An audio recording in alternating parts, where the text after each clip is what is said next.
So believe it or not, I've been an ALS doctor for 23 years now, and I've worked with probably around 5,000 patients and families. It's not always been easy, but there are some bright spots. And without a doubt, the best part of my job is when I get to see somebody who's beating ALS. And I would say those folks fall into two categories. First is quite rare. It's when somebody beats the disease physically. But the other group is much more frequent. Those are people who beat the disease spiritually. Those are people like Andrea P. So I've spent a lot of time studying how people beat this disease spiritually. And I've come to believe that hope is more than just an emotion. It's more than just a coping treatment. Did you know that across every disease where it's ever been studied, it's been studied a lot outside of ALS, people who are more hopeful do better medically than people who are less hopeful. They have a better quality of life. They have fewer symptoms. They're less likely to be hospitalized. They live significantly longer. Some people are on their own when they come to see me. So I think sometimes hope has to come from the physician. And I've thought long and hard about how I can be a better hope giver. I also think doctors need to think carefully about the words that they use in clinic. Too often I hear my colleagues tell somebody the first time they meet them, you have ALS, you have 2 to 3 years to live. That just boxes somebody in. When you put an expiration date on them like that, it's also inaccurate. That may be true for 50% of patients with the disease, but we know there are outliers, like Andrea, who do extraordinarily well. 10 years in, still doing marathons. Amazing.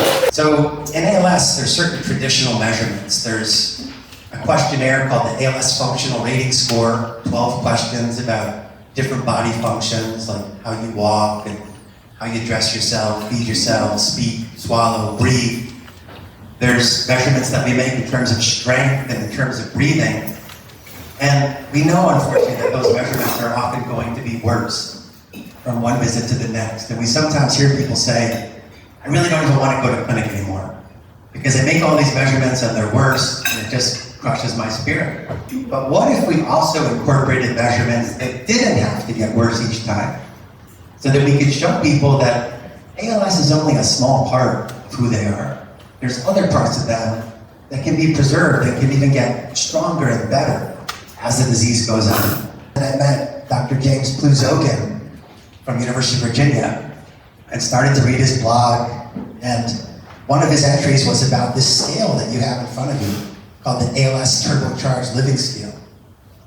And I just thought it was the most brilliant thing because it takes that observation that Kelly made to a whole nother level. And it measures your compassion, your humor, your empathy, your advocacy, all things that are so important, probably way more important than our muscle strength. All things that can be preserved or even flourish.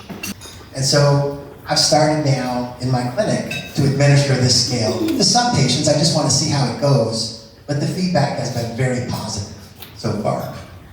So with your help, I want to actually design a study. In fact, we have it designed. We just need to fully fund it and launch it.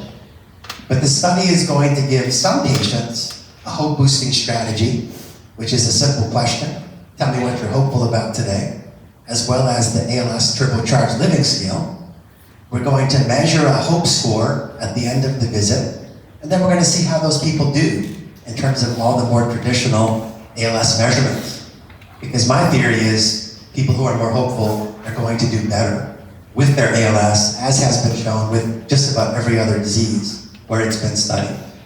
And I think if we can prove that, then we will start to see this type of thing happen more often around the world.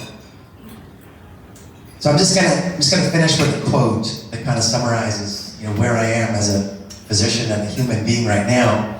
And it's, carry a light and you need not fear the darkness. Thank you so much for being Andrea's light. It's amazing what she's accomplished, and a lot of it has to do with the support that you've given her and the hope that you boosted in her. And thank you for considering funding this new study that I want to do. It's going to make my light burn a little bit brighter for all those other patients and families who don't have a Team Andrea. So thank you.